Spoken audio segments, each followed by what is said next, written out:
میرے مولا علی فرمانے لا یقاس بعل محمد احد من هذه الامہ، اس امت کے کسی ایک فرد کو بھی آل محمد کے برابر میں نہ لانا۔ ہمیں احترام سب کا کرنا چاہیے جس کا جو مقام ہے۔ گالی دینے والا شیعہ نہیں ہوتا، غیر مہذب شیعہ نہیں ہوتے جی۔ ہمیں ضرورت ہی نہیں ہے اہل بیت کے دشمنوں کے نام گنوانے کی، اتنے زیادہ ہیں کہاں تک گنوائیں گے؟ وہ جو ہے ہمیں ضرورت ہی نہیں ہے نام گنوانے کی، کیا ضرورت آ رہی ہے؟ ہم اہل بیت کے دشمنوں پہ تبرہ کرتے ہیں، لعنت کرتے ہیں، مگر اس کا طریقہ بڑا حسین ہے۔ ہم نام نہیں لیتے، نام لیں گے تو لعنت محدود ہو جائے گی۔ جس نے بھی اہل بیت کو اذیت پہنچائی ہم اس سے تبرہ کرتے ہیں، اس سے لا تعلقی کا اظہار کرتے ہیں۔ تو ویسے دو قادریوں نے ہم پر بڑی مہربانی فرمائی ہے، ایک کراچی کے قادری نے اور ایک لاہور کے قادری نے۔ توجہ ہے؟ کراچی کے قادری نے دقت میرے ساتھ ہے، کون سے میرے عزیز آئے ہیں؟ شاہ صاحب آئے ہیں جی جی جی جی ماشاءاللہ۔ توجہ ہے؟ وہ کراچی کے جو قادری نے، توجہ میں طرف ہے، وہ کراچی کے قادری نے ہم پہ مہربانی یہ فرمائی کہ اس نے نعرہ لگایا بے گناہ بے خطا حضرت فلاں۔ توجہ ہے؟ تو ہم پر انہوں نے مہربانی فرمائی 10 کتابیں اب تک برادران اہل سنت ہی ان کے خلاف لکھ چکے ہیں۔ ایک کتاب آپ کے لاہور سے لکھی گئی ہے، ہمارے سنی عالم نے لکھی ہے، احادیث موضوعہ فی فضائل معاویہ، جعلی حدیثیں جو معاویہ کی شان میں پڑھی جاتی ہیں۔ یہ تو خیر حدیث سے واضح ہے کہ آپ نے عمار ابن یاسر سے فرمایا تقتلک الفئۃ الباغیہ، کہ تمہیں ایک باغی جماعت قتل کرے گی، لہذا اس میں یہ تو کوئی قابل اشکال چیز ہی نہیں ہے کہ کون حق پر تھا کون حق پر نہیں تھا۔ وہ تو علی رضی اللہ تعالیٰ عنہ حق پر تھے اور اہل شام فئہ باغیہ تھے، لیکن میں نے پہلے کہہ دیا کلن وعد اللہ الحسنہ، تو بس ختم۔ چاہے کسی نے بغاوت کی چاہے کوئی حق پر نہیں تھا، لیکن وہ جو فیصلہ کرنے والا ہے وہ کہہ رہا ہے والجماعت کی رائے یہ ہے کہ یہ ان تینوں فریقوں میں جو برحق تھے وہ حضرت علی تھے، کیونکہ حکومت تھی ان کے پاس۔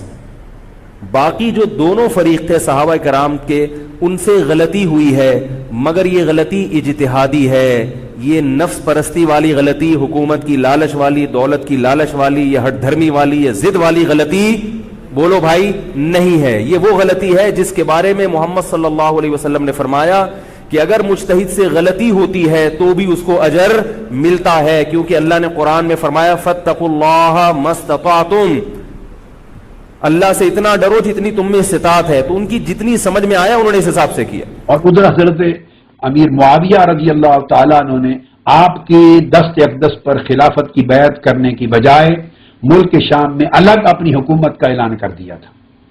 سو ان کی حکومت تھی، خلافت راشدہ نہ تھی۔ مولا علی شیر خدا رضی اللہ تعالیٰ عنہ کی بالاتفاق بالاجماع، پوری امت کے اجماع اور اتفاق کے ساتھ اور جمیع صحابہ کے اجماع اور اتفاق کے ساتھ آپ کی خلافت راشدہ تھی، جس کو آقا علیہ السلام نے فرمایا الخلافت بعدی 30 سنہ، کہ میرے بعد خلافت یعنی خلافت راشدہ 30 سال تک ہوگی۔ سیدنا علی اگر اس بات پر مطمئن ہے کہ امیر معاویہ رضی اللہ عنہ نے بغاوت کی ہے تو وہ کریں گے جنگ ان کے خلاف۔ ان کا یہ فیصلہ آپ کے نزدیک یا کسی کے نزدیک غلط ہو سکتا ہے، کسی کے نزدیک صحیح ہو سکتا ہے، اور امیر معاویہ اگر اس پر مطمئن ہے کہ سیدنا عثمان کے قاتلوں کو پناہ دینے والا یہی شخص ہے تو وہ کریں گے ان کے خلاف جنگ۔ یعنی اس رائے سے آپ اختلاف کر سکتے ہیں، کیجیے۔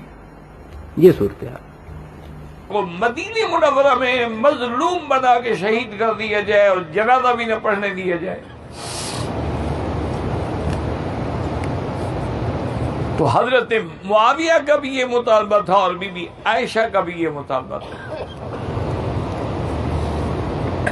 انہوں نے کہا سب سے پہلے آپ حضرت عثمان کے قاتلوں کو پکڑیں اور ان سے شریعت کے مطابق، قرآن کے فیصلے کے مطابق قصاص لیں، اور حضرت معاویہ رضی اللہ تعالیٰ عنہ نے ایک پیغام یہ بھی بھیجا کہ اگر آپ مجبور ہیں تو مجھے حکم کریں، اجازت دیں، میں ان کو پکڑتا ہوں۔ مولا علی رضی اللہ تعالیٰ عنہ کا جو قتال تھا، چاہے وہ جنگ جمل میں ہو، جنگ صفین میں ہو، جنگ نہروان کے اندر ہو، تینوں جنگوں کے اوپر آپ صلی اللہ علیہ وسلم کی الگ الگ احادیث موجود ہیں۔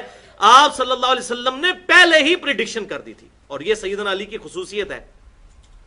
سوائے سیدنا علی کے آپ صلی اللہ علیہ وسلم نے کسی اور جنگ کے بارے میں، ایک ایک جنگ کے بارے میں معاملات کو نہیں کھولا، کیونکہ باقی جنگیں ایمبیگوس نہیں تھیں۔ منکرین زکات کے خلاف جو قتال تھا ایمبیگوس نہیں تھا، صحابہ کا اتفاق ہو گیا تھا۔ جن جنگوں میں اختلاف ہونا تھا ان پہ آپ صلی اللہ علیہ وسلم نے معاملہ کھول دیا۔ پہلی تو وہ حدیث، وہ 50 احادیث جو میں نے جمع کی ہیں، واقعہ کربلا کا حقیقی پس منظر 50 صحیح الاسناد احادیث کی روشنی میں، ریسرچ پیپر نمبر 5B، اس میں یہ ساری احادیث ہے۔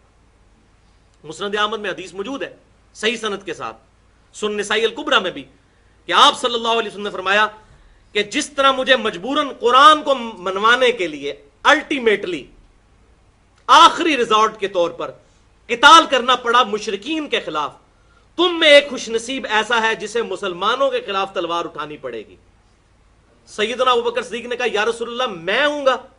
فرمایا لا، الفاظ ہے لا، اللہ کے الفاظ آپ صلی اللہ علیہ وسلم کی مبارک زبان سے نہیں نکلتے تھے، فرمایا نہیں، حالانکہ سیدنا ابوبکر صدیق نے بھی کیا، لہذا کلیئر ہو گیا کہ سیدنا ابوبکر صدیق کا قتال کافروں کے خلاف تھا، مسلمانوں کے نہیں، ورنہ تو انہوں نے بھی قتال کیا تھا۔ سیدنا عمر نے کہا انا یا رسول اللہ، کیا وہ خوش نصیب میں ہوں گا؟ فرمایا نہیں، بلکہ جو شخص میری جوتیاں گانٹ رہا ہے یہ وہ خوش نصیب ہوگا، اور وہ تھے سیدنا مولا علی رضی اللہ تعالیٰ عنہ، حضور کی جوتیاں گانٹ رہے تھے۔ صحابہ دوڑے مولا علی کی طرف اور کہا آپ کے لیے آپ صلی اللہ علیہ وسلم بشارت ارشاد فرمائی ہے کہ آپ آن دا بہاف آف پروفٹ مسلمانوں کے خلاف قتال کریں گے، جس طرح آپ صلی اللہ علیہ وسلم نے کہا۔ اب دیکھیں، جس شخص کو اتنی بڑی بشارت اس کی زندگی میں پتا ہو، اس کے بارے میں جعلی باتیں کرنا کہ وہ روتے تھے کہ کاش میں نے معاویہ کی بات مان لی ہوتی، یہ ہوتا۔ اور بھائی جس کو نبی پہ پکا یقین تھا کہ میری محبت ایمان کا حصہ ہے، صحیح مسلم میں 240 نمبر حدیث کتاب الایمان میں، علی سے محبت نہیں رکھے گا مگر مؤمن، علی سے بغض نہیں رکھے گا مگر منافق، جس کی محبت لٹمس ٹیسٹ تھی ایمان کا، اس کو کیسے شک ہو سکتا تھا کہ میری جنگیں جو ہیں وہ حق پر مبنی نہیں ہیں؟ ایک لمحے کے لیے بھی ان کو شک کبھی نہیں ہوا، ورنہ تو نبی کی نبوت پہ شک ہوتا۔ تو سیدنا علی کو آپ صلی اللہ علیہ وسلم نے بشارت دی، تو وہ تو جنگ کی بشارت موجود تھی کہ خلافت راشدہ قائم تھی، اور چند لوگوں نے اپنی پارٹی بنا کے تو وہ قانون کو ہاتھ میں لینے کی کوشش کی، تو ریٹ آف دی گورنمنٹ تو قائم ہوگی۔ خلیفہ راشد کے خلاف کھڑا ہونا، دنیا اور آخرت میں حضور صلی اللہ علیہ وسلم کا بھائی اور آل محمد